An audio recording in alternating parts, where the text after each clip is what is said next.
morning, everybody. Can everybody hear me? Big thumbs up, Ali, if you can.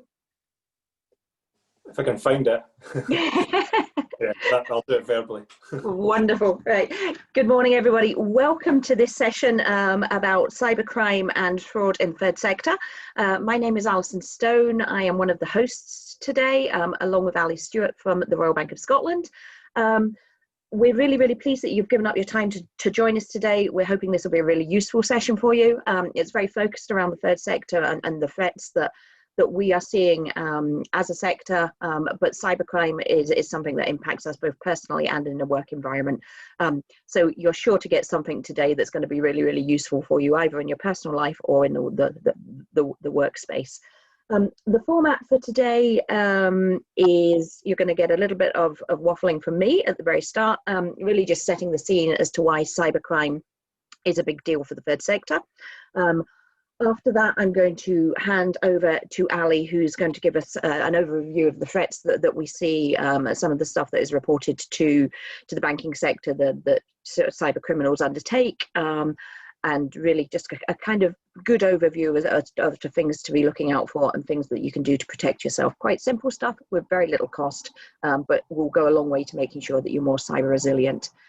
After that, a couple of minutes back with me to give you some signposting as to where you can get more information, good resources, things to look out for, and then a question and answer session at the end. The session is being recorded, so if anybody has an issue with that, please let us know. If you can, as this is being done on the webinar as opposed to a meeting format, if you could use the question and answer functionality at the bottom to raise any questions that you wish. We'll keep an eye on them if there's anything relevant as we're going along, but probably be best to do questions and answers at the end of the session. I'm going to hand over to Ali just now, who's going to introduce himself, and then we will kick off from there. Ali, over to you. Great. And yeah, good morning and welcome everyone. So I'm Ali Stewart. I work for the Royal Bank of Scotland and NatWest's fraud prevention team. So my specific area is as a fraud awareness analyst. A large part of my role pre-COVID was going out and visiting customers face to face, either in their workspaces or sometimes the bank used to host multi-customer events in our own offices or at local venues. Over the last 4 or 5 months, that's had to revert to webinar, as we're on today, and we're still, as much as possible, delivering the same messages. As Alison says, a lot of what we share is incredibly common sense, but the key thing we want to get across, I think, through the material I'll share with you, and there is quite a lot, it can be quite fast-paced, because I'm really trying to get as many examples and different potential scenarios out to people as we can in the time allotted. But the key thing that we see as a theme where fraud is successful against our customers, and we're talking about businesses specifically, so some of the threats are slightly different to those we face in our own day-to-day lives, however that aspect will be touched on as well, is that cyber criminals certainly view us, the people inside an organisation, as a potential vulnerability and a weak spot that they wish to exploit. And what we hope through these sessions is that we maybe start to turn the tables a little bit and demonstrate to people that equally we can be one of the most powerful lines of defence as we look to fight back. So I will share some examples, some COVID related stuff. It's not all just me talking over slides. There is some interactive parts to it with some audio clips and videos and examples of the methods they're trying and unfortunately being successful with in this what is unfortunately a multi-billion-pound industry to them. It was over £1 billion lost to the UK economy in 2019, and the volume which we face day in, day out from every aspect is growing as much as defence is, from the bank's position and us getting more and more aware, and through education is getting stronger. We have this greater volume to continually deal with, therefore the losses still remain incredibly significant. So yeah, I'll go into more detail once I get the prompt to start sharing my screen, Alison. Great, thanks Ali, that's fab. I will work out the sharing of my screen. Bear with me just 1 second. Everybody see that okay? Yeah. Well, thank you. Wonderful. as I mentioned, I'm just going to do a little bit of topping and tailing of the content of this, and Ali will get into the detail and the meat on the bones. I'm going to present a few slides from a presentation that I give as part of my role of the Cyber Resilience Coordinator at SCBO, which have been pulled together by the National Cybersecurity Centre. Now, the National Cybersecurity Centre are part of GCHQ, and they are the go-to guys for all things cyber related in the UK. They are an interesting bunch. If you meet them, they're quite mysterious in that none of them have surnames, and they're all very kind of furtive, and it's quite exciting. But they are what we refer to as the Oracle, where we take a lot of our trusted information from.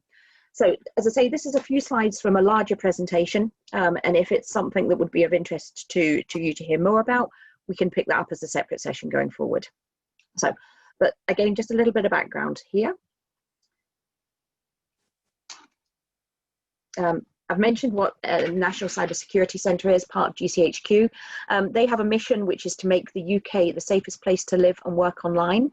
And this session that I will present in its entirety has been delivered or has been purposely designed for the third sector, because the threats against the third sector and charities are slightly different from the private sector, the public sector. So this is a really good focused presentation that looks at what we need to, as third sector organisations, to be worried about.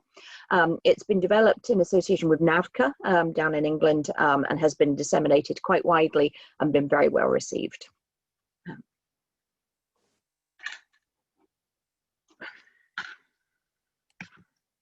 I'm struggling to move my slides on.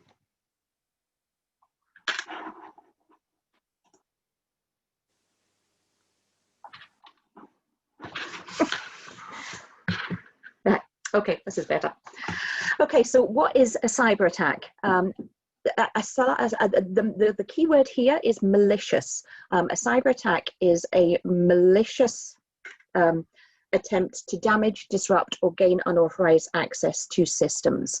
When we talk about damage, that could be, for example, deleting a database that your organization holds that is important for them to use, or potentially stealing a copy that can be used for another purpose a little bit further down the line. To disrupt your organization, for example, a denial of service attack, that is when somebody uses a computer program to basically hammer a website from lots of different devices to overload the system. And one of the benefits of this is really the inconvenience that it causes an organization going forward. The other thing is to gain unauthorized access. That can be through a number of methods, like trying to guess your password or getting you to complete forms that look quite legitimate, with the idea being to harvest your credentials that they can use on other forms to get access at different times into different pieces of equipment that you use and software that you use. Really, the whole thing around cybersecurity, cyber attack is so much more prevalent because we live so much more online these days. Particularly at the moment, everything has gone digital. And a report by Oscar midway through the pandemic said that 80% of charities were moving over to a service delivery model that looked or included a quite heavy digital element. So whilst there is digital transactions, so where there is digital work going on, there's also digital threats. So it's something that we need to be aware of and we need to be taking care to avoid. So, moving forward. Cybersecurity. This is what I like to equivalent to the yin to the yang, and it's really the means by which individuals and organizations can reduce the risk of becoming victims of cyber attacks. The core function is to protect the devices that we use, the smartphones, the tablets, the computers, the networks, and the services that we access. We access a lot of online services from theft and damage, and it's preventing unauthorized access to the vast amounts of personal information that we hold on these devices, and that we use on a regular basis to do our work. It's really important, as I say, because we live so much online now. The internet is a fundamental part of modern life, and because of that, it's something that could be quite vulnerable. So we must do our part to protect what it is that we do, from online banking to shopping to email to social media. We put a load of stuff out there. We rely on this, so we need to make sure that we're looking after it very well. So why are charities at risk from this? We think as the third sector, well, why should we be at risk? Well, we're doing good work. Why would anybody want to target us as third sector charity organisations? To your average cyber criminal, and Ali will expand on this quite a lot, we are no different. We are just another cash cow that they want to avail themselves of. Charities hold funds, personal information, financial, commercial data, and this has a value to your average cyber criminal, and they want to try and attack this as an organisation, or potentially sell on to other criminal entities who can monetize it more effectively. Within the sector, there's low levels of security, protecting some of the assets that we have. We potentially, through the work that we do for through commission services with local authorities, can be seen as a route to a bigger fish, as we have data sharing agreements, and your average cyber criminal will try and attack at the weakest point. So if our systems are not well protected, we could be the weakest point getting into a bigger corporation or a bigger local authority who has personal data that may be of interest to your criminal. There is a low level. Sorry to interrupt you briefly. I've just been given a prompt in the chat. The slide notes are visible on screen. If there's a way to make it full screen, that'd be great. Thank you. Sorry. Not at all. Is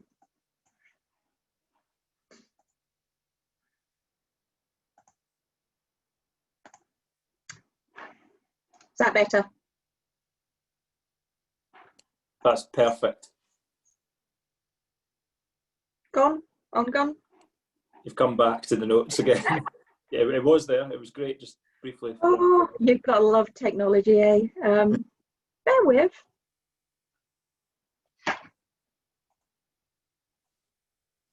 You will have noticed, if you could read my notes, that I'm not reading them very well. Anyway. Full screen again. Yeah, hopefully it sticks. Right, okay, that's fine. Yep, bigger fishes for local authority or corporations. Low level of awareness, particularly amongst smaller charities. There was quite a lot of research that the NCSE did back in 2017, which said there was a low level of awareness, particularly amongst smaller charities who do not perceive themselves to be a target. There's also, because of the nature of how the third sector works, there's a number of volunteers that we rely on to help us deliver our service. And there's some research that says, although some organisations will train their staff very well, there is a little bit of a broken link with the volunteers that we work with. And that's something that we need to be aware of as organisations, to make sure that link is mended, and that volunteers get the same training if they access our systems as the members of staff would. The other thing that's interesting about the third sector is a culture of trust that we have within the sector. We are open, we are transparent, because we need to do that to make sure that we give a good account of ourselves to our beneficiaries. It's not uncommon for people to phone us up and say, we want to give us money, with no strings attached, which is unheard of within the private sector. We will volunteer our bank details and information so we can do the work that we do and raise our funds, which can be used against us because we have this level of trust that isn't there in other sectors. So who are charities at risk from? I've referred to cyber criminals. Who are they? What do they look like? Now I'm gonna read my notes here, because I've got a really lovely little analogy of what a cyber criminal does look like. Thanks to Hollywood, we have a perception of a cyber criminal, and it broadly follows this format. A cyber attacker, he is always a he, is very young, late teens or early 20s. He hacked his first nuclear missile facility at the age of just 5. and at the age of 12, he started on bank heists. He bought his first hoodie with the proceeds, and his face has not been seen since. He works alternatively for the Russian, Chinese, Iranian, and North Korean governments, and spends his free time in his bedroom in darkness with green letters and numbers for wallpaper. He's very clever with computers. In fact, he's so clever he cannot be defeated. That's not right. Thankfully, for the sake of the world, this is a myth, certainly so far as the type of person that you're needing to protect your charity from. By way of real-life example, to show how easy cybercrime has become, I'm going to talk about another gentleman here. Carl was working in a warehouse, earning not much more than minimum wage, when a friend showed him how he could buy lists of email addresses and associated passwords. These had been stolen in various data breaches and were now being sold on for other cyber criminals to use. Carl did not have a fancy IT degree. In fact, by his own admission, he'd never been taught IT. But nevertheless, he began to buy these lists off the internet and entering the email addresses and password combinations into loyalty card websites, the likes of your Nectar, Tesco's, that sort of thing. Most weren't successful, but when they were, he would convert the victims' loyalty points into vouchers and sell the vouchers for slightly less than face value on legitimate auction websites. After a while, he bought a piece of software that could automate a lot of the entering of email addresses and password combinations. In the year or so before Carl was arrested for fraud, he made in the region of $150,000 from this very, very simple scam. Carl was not a technical wizard, the technical wizard that Hollywood portrays. Instead, he simply exploited one of the most common things that humans do, reuse the same user name and passwords on lots and lots of websites. That's a very, very common and a very, very easy thing, and cyber criminals take advantage of us doing the basics wrong. So cyber criminals themselves, what do they look like? They're motivated by money, which means if it's going to cost them more time and effort to steal your funds or your data, they're probably not likely to bother you. We like to use the analogy of looking at securing your house. If you've got a house with a 5 mortise lock and a big barky dog and an electric fence outside, your house is much likely less to be attacked than the house next door that has none of those security measures. So it's worth taking a very similar approach to cybersecurity. Get some basic security items in place, and if you are slightly more resilient than the person next door, you are less likely to be attacked. Indirect attacks are a thing that certainly may impact the third sector. It's common for charities, particularly smaller ones, to outsource a large proportion of their IT and data to third parties. Cyber criminals and other groups may be able to gain access to charities' network through these companies. They're not directly trying to attack you, but you are collateral damage, so to speak, of somebody being attacked elsewhere. And as we've mentioned beforehand, the use of commission services with third sector organisation, if you're not as secure as the local authority with whom you have a data sharing agreement, cyber criminals may use you as a route into the back end of that. Insider threats is another thing. We have to trust, and we do trust our staff, our volunteers, our trustees to use the IT systems well. But this trust does have risks associated with it. Disgruntled users could pass on credentials for an attack, introduce malicious software to the system, or steal data from the organisation. That's people who are maliciously intending to do so. More often than not, though, the thing that we see as for an insider attack is not intentional. Many users download a seemingly legitimate piece of software as part of their day-to-day work, which may contain a virus or malware, which could be used by cyber criminals to get into the back end of systems. Others that are less likely to impact charities are hacktivists. Hacktivists are hackers who are motivated by a specific cause that they may go against to gain political or personal advancement of their agendas. In 2012, a hacktivist gained access to a website of a UK pregnancy advice organisation. Obviously, it was against their moral values, defaced it and stole personal information from 10,000 service users. That's just really scummy. Terrorist organisations have been known to deface websites of charities who work against the aims of the terrorist organisation. And one thing that we probably won't see as organisations in the third sector are nation state attacks. They on charities are very, very rare, but it could end up being, you could end up being part of the collateral damage of a larger attack. The WannaCry attack, which devastated the NHS back in 2017, has been widely attributed to a nation state attack from North Korea. A lot of organisations that were part of that, they weren't the initial target, but they fell out and were part of the collateral damages of that nation state attack.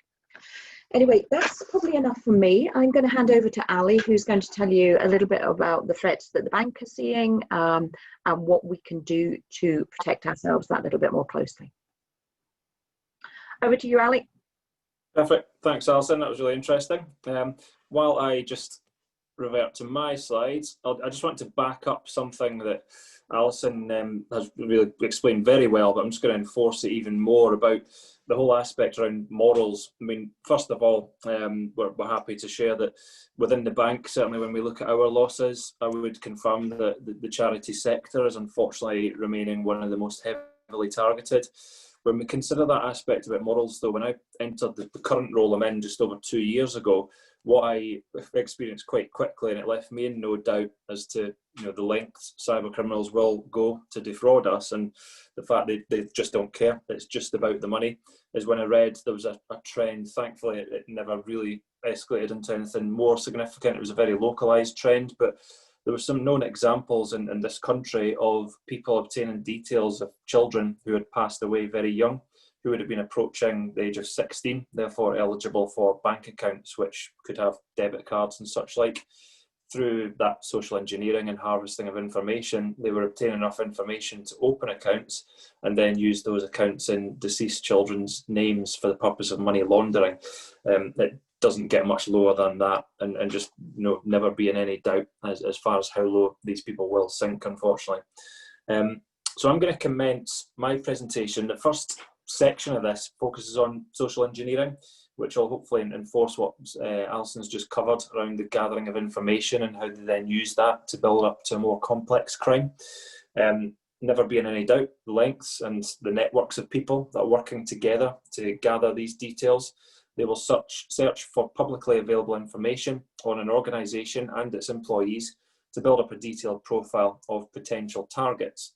Once they've got enough detail, they will then commence with the next step, which is the psychological manipulation, as it says on the next slide. That's what social engineering is. It's a psychological manipulation in order to try and persuade someone to perform an action, divulge information, or for the purpose there and then of gathering enough information to commit fraud or system access to commit fraud. I've got a short video clip which really highlights quite clearly and quite powerfully around the whole topic of how much data exists and how quickly with someone's intent they can gather a very detailed picture on us as individuals.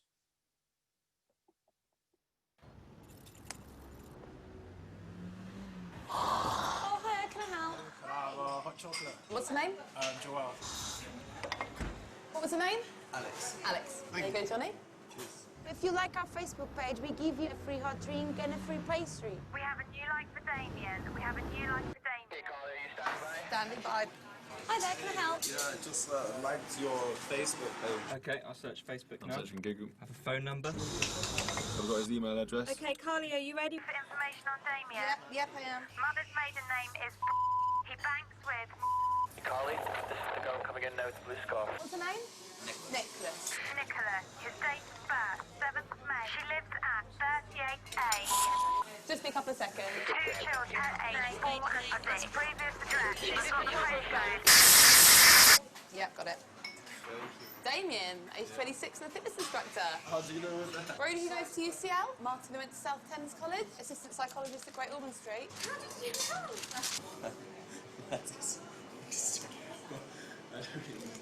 Oh, funny. You know I'm a Christian as well. Oh, yeah, we know everything about you, Martin. Thank you. Nice to meet you, Anna from Russia.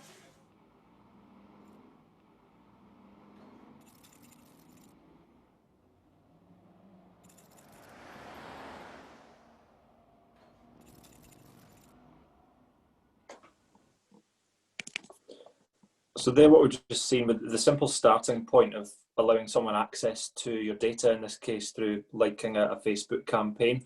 So just through that one source, they were then ending up building this really detailed picture, which included things like dates of birth, where people were educated, where they live, what the current role is, who their employer is, and what their job within that employer is.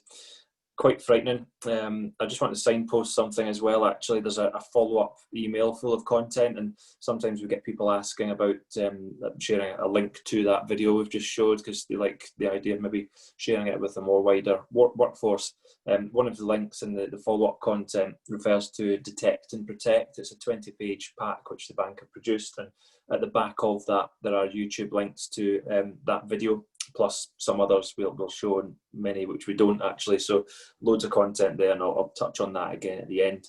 So as we said, social engineering, it's that psychological manipulation.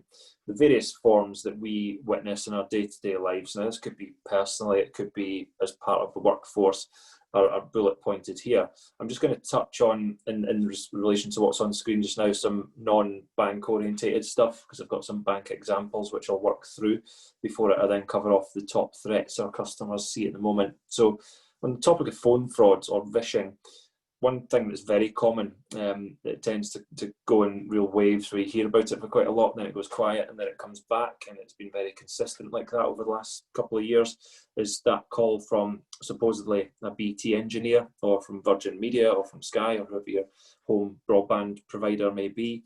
They will claim, and remember, they've done their homework not just on the target of the call, but also the organisation impersonated. They will usually claim there's a problem, such as a security risk to their network or the device they're using, or the broadband router is faulty. They will persuade people through this divulging of confidential information to then allow them access remotely to a system, which allows them obviously to then have the pathway in, to perhaps insert malware into devices, certainly to have a good snoop around and see what's on that system. Often the barefaced cheek of it at the end is they require a fee for carrying out this service. Email frauds or phishing, common ones again, so certainly all banks very much targeted, but non-bank things, I would say that the common trends are Amazon branded, Apple, PayPal, any retail outlet you wish to think of really, anything gov.uk, TV licensing, DVLA, they're all very common with the same goal, but through some clever pre-planning and targeting, they have these emails looking like they're official and from the organisation. The key thing that's the error here from our point of view is when we start to interact with the information on these emails. So there will be hyperlinks to websites, which will be bogus websites. There may be attachments that they wish us to go in and download, which, as you see on point 3, malware that can then be brought into a device or a system just by simply the act of clicking on that. At the bottom, smishing texts, it's the method of doing the same thing as a phishing email, but through a text message instead, because let's face it, vast majority of people carry them on their person 24/7. First thing they look at when they wake up in the morning, and any text there, they're more likely to react to them. So there's a couple of key examples which I'll show to you, which show some worrying techniques they have at their disposal, but really the branding of these smishing texts is very, very similar to the phishing emails. It's just a slight change in approach because they know they're more likely to get an immediate reaction. To summarise these things, and it's just something I certainly do personally as well, is never trust these communications, whether it's a phone call, an email or a text, as 100% legitimate until you've carried out your own independent checks. That's the practical advice on it. Even I would go as far as to say an email that comes out from the bank you happen to be with saying your statement is available to download, or your energy provider with the same thing, your bill, you can download that through the link they'll attach within the email or text, or things you hear on phone calls. If you don't recognise the voice, 100%. Never leave that sort of slight percent of a chance that it could be a scam. Just take these things as a prompt and then independently contact the company or log into that account that you have with that company in the same manner you would do if you just had the will yourself because you wanted to check your energy statement, for example. That way you know you're completely safe. To touch on something that Alison shared with me as well regards the charity sector, and a problem we have that they may specifically tailor some phishing and smishing text to charitable organisations as fake organisations and websites that lie behind them. So criminals will exploit any opportunity they perceive available to them. And the appeal of charities for them is to trick donors into giving money to what appears to be a legitimate charity, but often it's a bogus. This is often achieved through the creation of fake organisations and accompanying websites. In 2020, with all the digital capability that people have now, and again, Alison highlighted that really clearly, someone with just a little bit of know-how and probably looking at YouTube can probably work out quite quickly how to carry out an act like that.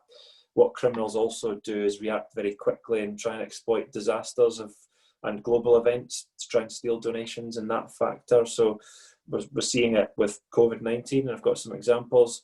You see it when there's massive disasters such as earthquakes, for example, where banks will start to take charitable donations over counters, and we see impersonations of that.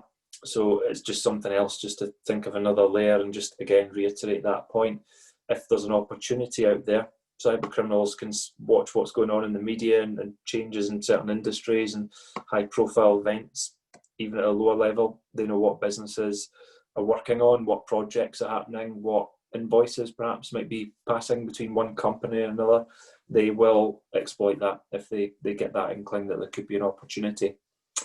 I'm going to go in a little bit more detail, touch on the vishing aspect and focus on when the fraudster impersonates the bank, what they will do. And we continue to receive continual reports from customers on this topic. Now, thankfully, most of them are because they've spotted the fraud or the attempt at fraud, and they want to alert us to it. And that absolutely is what we ask, and I'll repeat that ask at the end.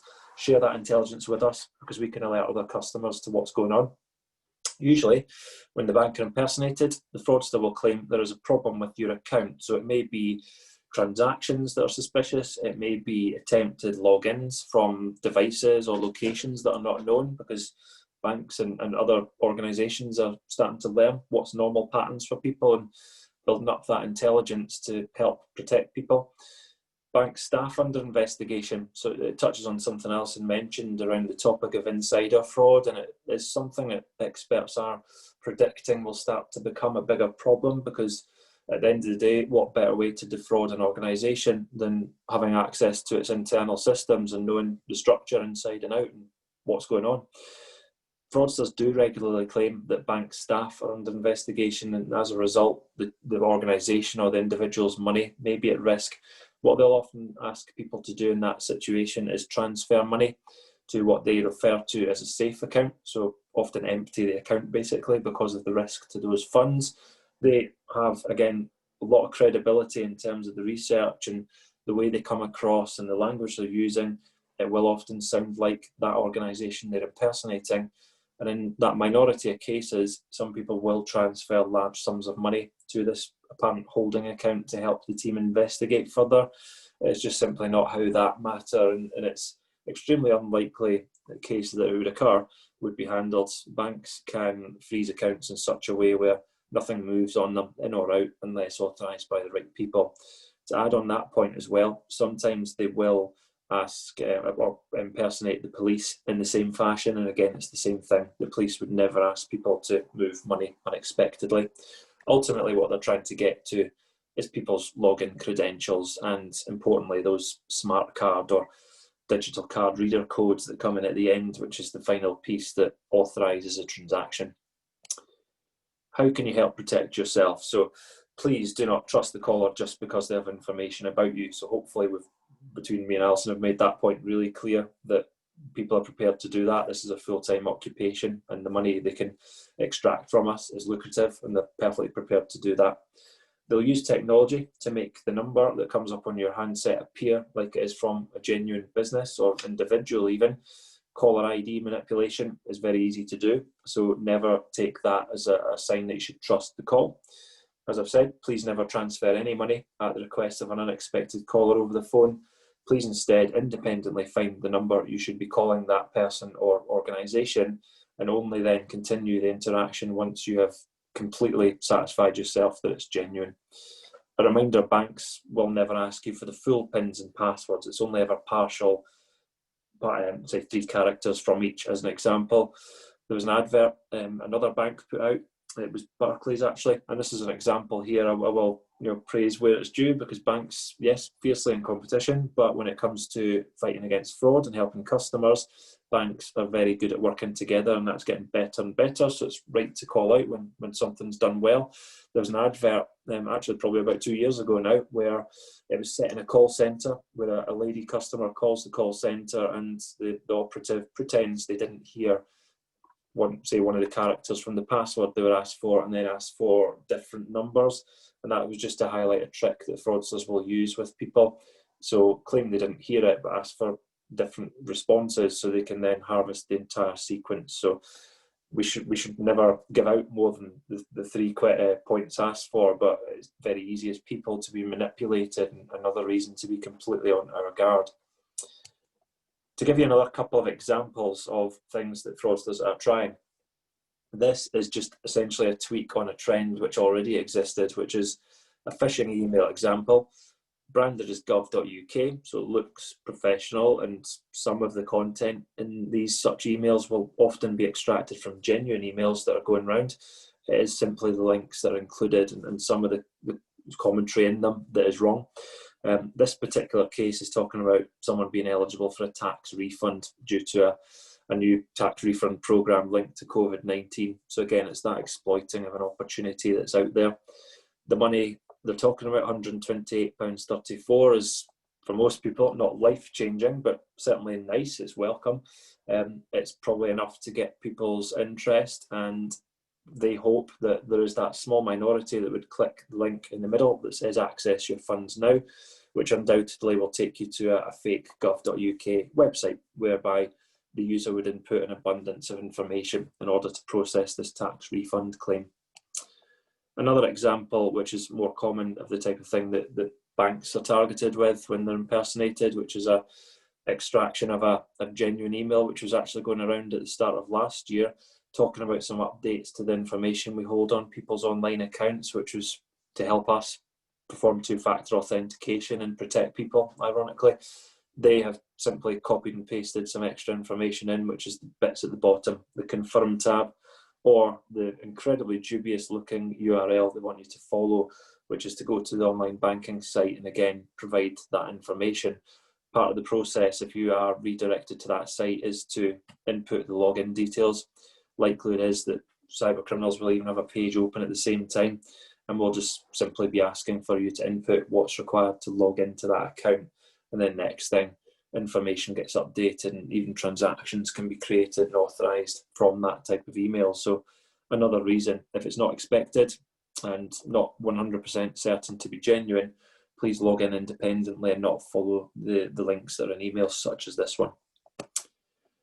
This slide here is just a general practice to follow. So whether it's a website or it's an email address that you've received an email from, a good practice is just quickly to hover over the source of this, look at it a bit more closely, and as you'll see there, what a glance, if you look at it in the URL bar at the top, might look like natwest.com unless you focus in. When you bring it into your focus properly, you can actually see there's some significant differences in there. So it's an initial check. What I would also stress is that whole area is getting more and more sophisticated, and same with emails. It may be a direct clone when you witness it. So please never trust things in general unless you know where the communication has come from or you've taken steps to verify. Smishing text. This again is a really good example because we're all familiar with it for a starting point. So the text at the top was the one we all received in March from the UK government, just when lockdown was put on us, and linking to the website to go and get more information. So that was a legitimate message. Underneath it has come a bogus message tagged as the UK government, and they can do that the same as with phone numbers that they can manipulate to appear the same as the genuine one. They can send these texts out in the thousands under the tag of UK government, with the aim that they will enter the same message chain. So it adds that incredibly more likelihood that someone's going to interact with it. When you actually read the text, once you get past the fact that, okay, it's joined the same chain, but it still could be a scam, if you actually read it, it's absolutely ludicrous what they're saying. They're talking about a 1 mile specified radius, and someone has exited it on 3 separate occasions, therefore are applicable to a penalty notice. The link they want you to follow to the government website is incredibly similar to the one above, and what they're hoping is there's just a handful of people who, and let's face it, there are lots of changes to the rules we're having to follow at the moment continually. They're preying on that aspect, that someone might have to guard down and believe that message, or even just people who want to defend their credibility and sort of put this down as one big mistake. They might still follow the link. So it's the same thing. It's a case of going through sources independently, not through text you might receive like this one. And the last little example here is again a bank related one. Come in branded as NatWest Bank. They've manipulated that as well. And this type of message will join a chain. So say you've got a message from your bank saying your debit card is out for dispatch, which is the type of thing we will send. No links, no information to follow, usually just information only in our texts and emails. Underneath it, this type of text will join the same chain if they've tagged it properly. And it's trying to, again, grab or play to someone's sense of panic and wanting to find out what on earth's going on, because it's talking about a John Lewis transaction of over £1,500 coming off their account, and please call the number below in order to establish what's going on. So again, that number may well be something completely different, and you might start to give out information to a fraudster as opposed to the trusted bank. Something as serious as that, when you independently verify, or even if you aren't in a position to do it, let's say you're out and about and you get a message like that, you are going to be panicked by it. Even phoning the number on the back of your bank card is a start point. At least you know that is 100% legitimate, and it won't be a fraud squad or anyone who can probably look at a suspicious transaction immediately, but you're going to get there quite quickly, quite a serious thing, and there will be notes on accounts to direct callers to the right place. So never worry about going slightly the wrong route around, as long as you know it's a genuine one. That is the trusted method. Before I end, I'm going to touch on, sadly, what are the two top threats to our customers that we're seeing in corporate and commercial banking at the moment. Invoice redirection is certainly accounting continually for approximately 3/4 of the entire losses our customers face. In 2019, they reported, and I stress the word reported because it's believed that only approximately 30% of the true picture is formally notified for a number of different reasons. So I'll repeatedly ask about reporting, but very much we advocate it, that at the very least, even if the expectation of recovering the funds is quite low, why on earth shouldn't we make the fraudsters' lives as humanly difficult as possible and put up as many barriers to their activity? Over 114 million pounds of loss in the UK alone for businesses was reported in 2019. So it's seriously a large amount of money. The average loss to this type of scam is usually a 5-figure sum. So while many more are getting spotted for what they are, I'll mention again that issue we have where the volume is growing. The amount of loss is still incredibly significant. And the reason they're so persistent with this and the bogus boss scam, which I'll touch on in a second, is because although they know the majority will not work, it just needs that one or two because of the sums involved. It's incredibly lucrative. You could be talking sums that are equivalent to an annual salary for a normal working person on the back of one successful case. So they could spend weeks and weeks and weeks just waiting for that one. It's not a difficult fraud to comprehend how they do it. They identify key relationships, and not just inside your organisation, but out with as well. They'll look at public websites, things in local press about projects or building constructions or donations for charities that are being put out in a plea in the media. That is all stuff that cyber criminals have access to as well, with the aim there of initiating a bogus instruction which will include a different set of account number and sort code details, in the hope that the business pay that directly to these fraudulent account details as opposed to their genuine supplier or customer. I will touch on some top tips around this, but I'll bring it together with the other top threat. Not as significant in terms of numbers, but again, it's a really high volume bogus boss scams.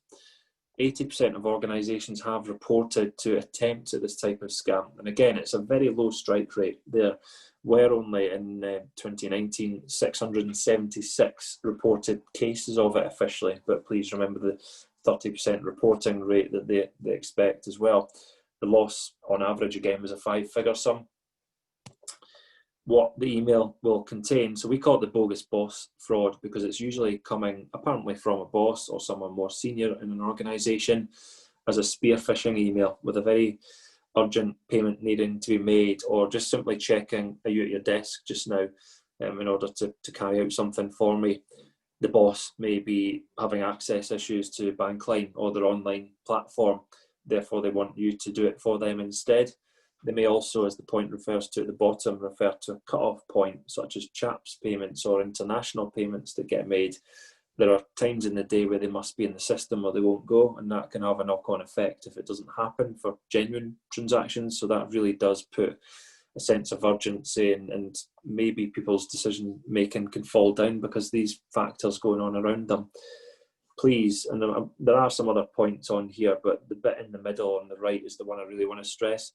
Process to verify requests. So we're not talking about every single payment. Obviously, we recognise that quite an admin exercise. It's just the first time you have interacted with an account number and sort code. So it's an existing customer. You either pick up on an invoice or they send a separate email saying they've updated their bank records. Please independently verify that. We encourage the onset of a relationship, and that's the other time to do it, is when you're paying a new client or supplier for the first time. Please independently verify that. And when you commence relationships, it's a good practice to establish 2 contact points at least for the purpose of verifying things such as this.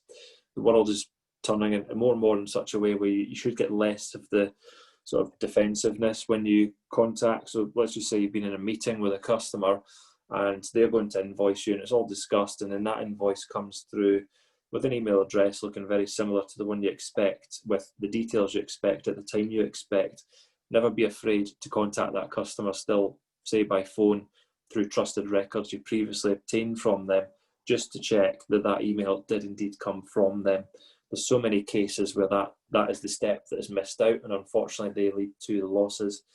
Something I want to bring into it just now as well is the current environment. So we're working from home a lot more, and again that's probably reinforced somewhat after the announcements this week.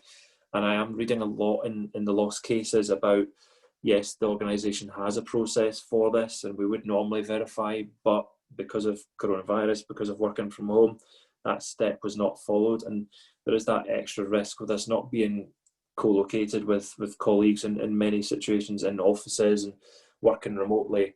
Sometimes people are letting their guard down. So again, it's actually the opposite. It's more important than ever just now, the environment we're in, that we follow through on those processes. At the back of your mind, just think, if you slightly delay an instruction, even if it's a few hours, even if it's into the next day, that scenario, even if the transaction turns out to be genuine and someone's slightly perturbed by it, it's far easier to deal with and get over than if we just go on instinct or an assumption without making that last check to verify, and it turns out to be fraud. The consequences are far more severe for that. So never be ashamed or feel you can't ask people constructive questions, just to show you're challenging things and making sure you're following through on process. A bit of a summary here. On the right hand side, the Take 5 symbol with the hand print, that's a government-backed campaign. Take 5 to stop fraud. It's a really, really simple thing. It's also signposted in our follow-up email. It's just about applying a bit of common sense and doing the thing I've just explained there. Remind yourself that you have time to consider this. You shouldn't be put under pressure.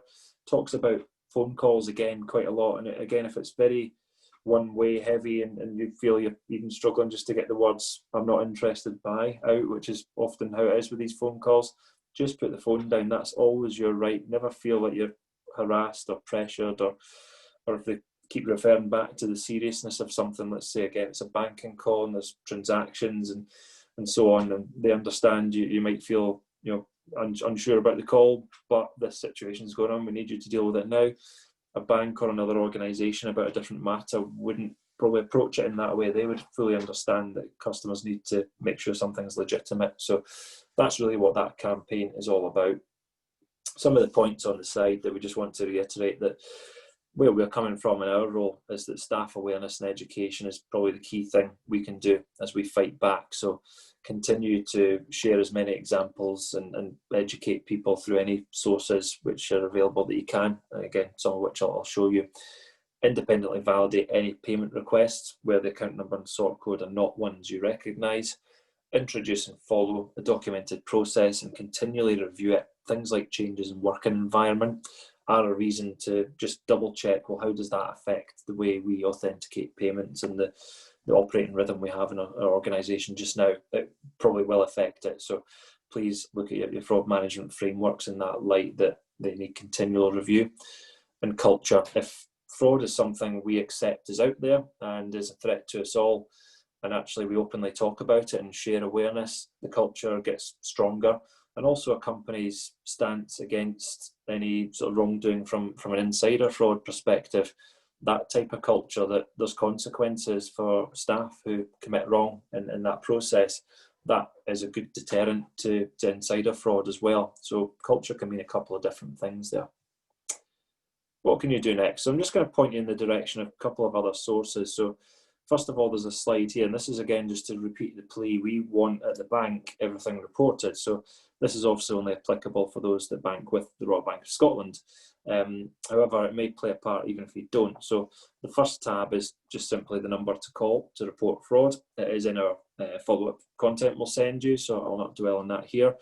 Suspicious calls, texts or emails that are branded up not just as the Royal Bank of Scotland, but NatWest and Ulster Bank, which are our other brands, we will ask for people to forward them on. It may be you've spotted it and you know it's a scam. Please take that step further and add to the fact that you're good at spotting fraud.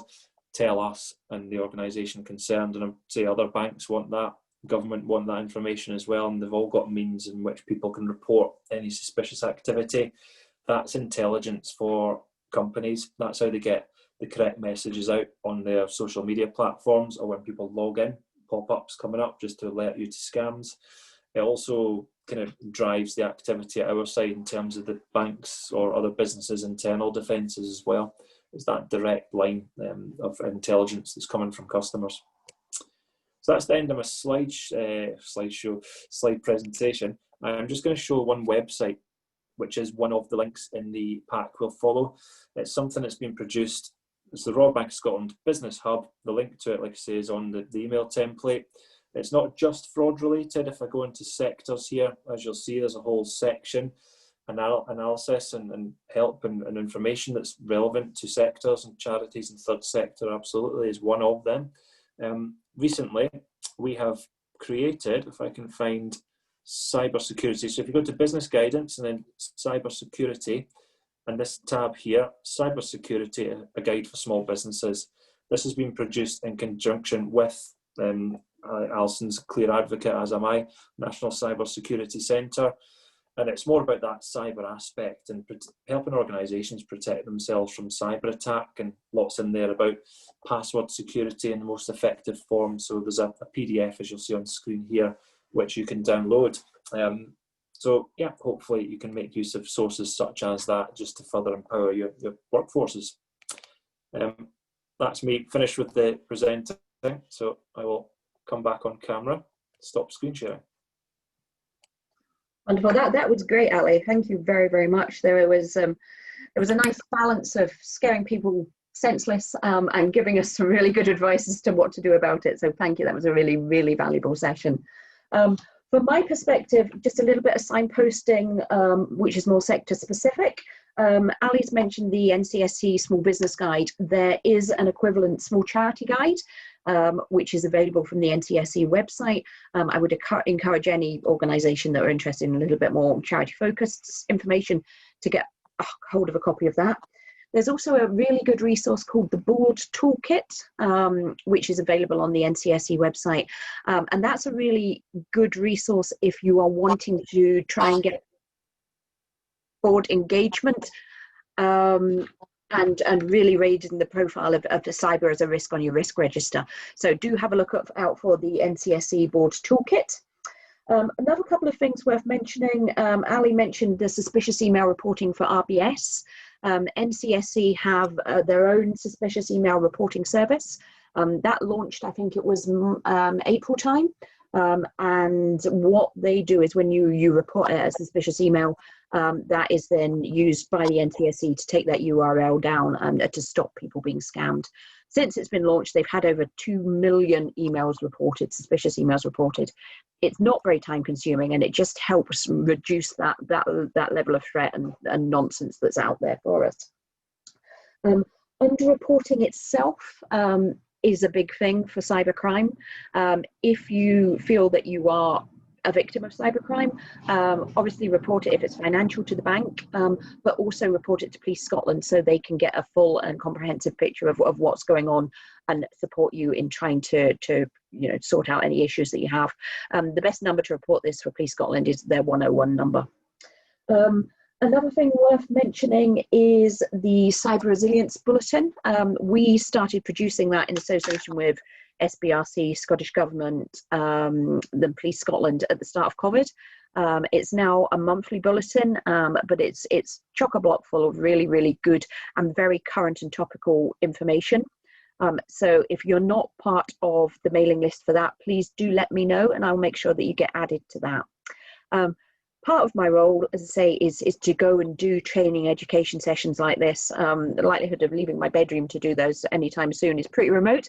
But if it's something that you would like as an organisation for your employees, please do give me a shout at SCVO, because it's certainly something that I'm quite happy to provide help, advice, and that facility for you. Other than that, I think we've reached the end of our talking, and would encourage questions from anybody. Please pop them in the Q&A or unmute yourself and ask us directly.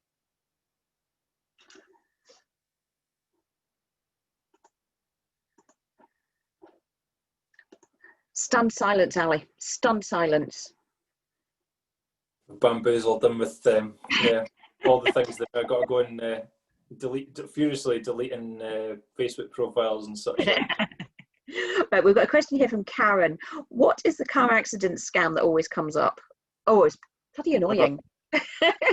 I feel lucky because it's actually gone quiet for me, but I pulled out my landline at home. I've only got my mobile now, so maybe that's why. But yeah, that's more of a, essentially, yeah, there's a couple of things they'll try and do. So have you been in an accident that wasn't your fault is a very, very common call that people have been receiving, and it's all about trying to get information, we think. So what they're trying to do is obtain sensitive information about individuals, and it just builds that picture. What they're probably going to come to is that, yeah, you may be entitled compensation, but in order to process your claim, like if you've won a lottery in a foreign country you've never been, they want you to pay up front to then get your money, which absolutely makes no logical sense, but that's what they're building up towards with people. It's really trying to take payment for something they're apparently offering, which is completely fictional. Yeah, my mum's one-liner for that one is which one when they call. It's tempting to have fun with these guys, just be really careful with what you say, but it's tempting to have a bit of a joke along. But my mum talks about being a very careless driver and she's been in many accidents, so which one? And then they don't kind of have a template answer for that one, so they tend to go quiet, but best thing to do is put the phone down. Very good advice. Yeah. They are all too frequently common and very, very annoying. Any more questions from anybody? We have a quick peek here. Sam says, I often get, you've been in a car accident. I just say, have I? Must have been a bad one because I don't remember. Yeah. They usually hang up after that. Good point. Very good. Okay. Is there anything else that anybody needs to know, wants to avail themselves whilst you have Ali here? If there's something that comes up afterwards, please do give either one of us a shout. I'm more than happy to take questions as part of my role. We will follow this up with an information pack from RBS and also an information pack from SCBO. I'll provide the links to the Small Charity Guide, the board toolkit, and all that sort of gubbins in that. If the Cyber Resilience Bulletin is sort of something that's of interest to people, just let me know and I'll make sure you get put on the mailing list. Question is just coming from about software that we recommend. So I get that question quite a lot in our webinar seminar with bank customers around, yeah, because we talk about putting on VPNs, virtual private networks. We talk about the antivirus software is equally applicable to devices as it is to laptops and PCs. unfortunately, I'm going to be a complete politician here and say you have to go and do your own research. We at the bank can't recommend, I don't know if Alison can, but it's about thinking about the basic point is we should be doing it. We should be layering our security defences, so not just relying on the inbuilt software on our Apple or Android or Microsoft applications, which absolutely is good and strong, doing lots of great things. The best defence is to have other layers. So antivirus software will scan the apps you install. It will also sometimes put you in safe browsing mode. So we talked about the danger of going to fake websites. A lot of these apps will know if it's the trusted website or not that you're going to visit, and it will give you that reassuring green tick once you're on the trusted version. So absolutely recommended.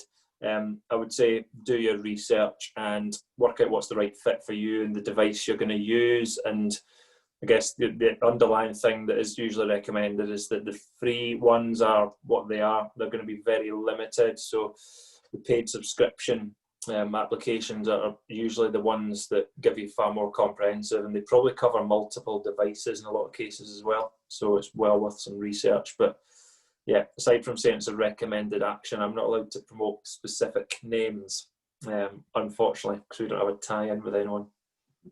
But from my perspective, a piece of software or a product that I would recommend is a password manager. We encourage people to use different passwords for every single site that they use, and that would make your brain explode. It absolutely would. But there are products called password managers that act as vaults for passwords.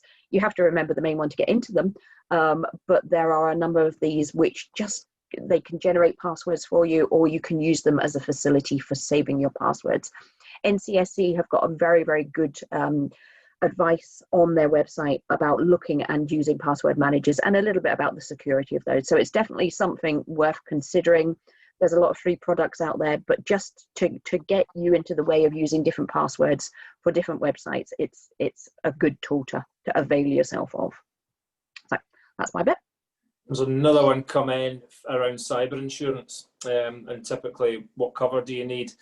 Again, I'm going to have quite a broad response to that one, as you might guess.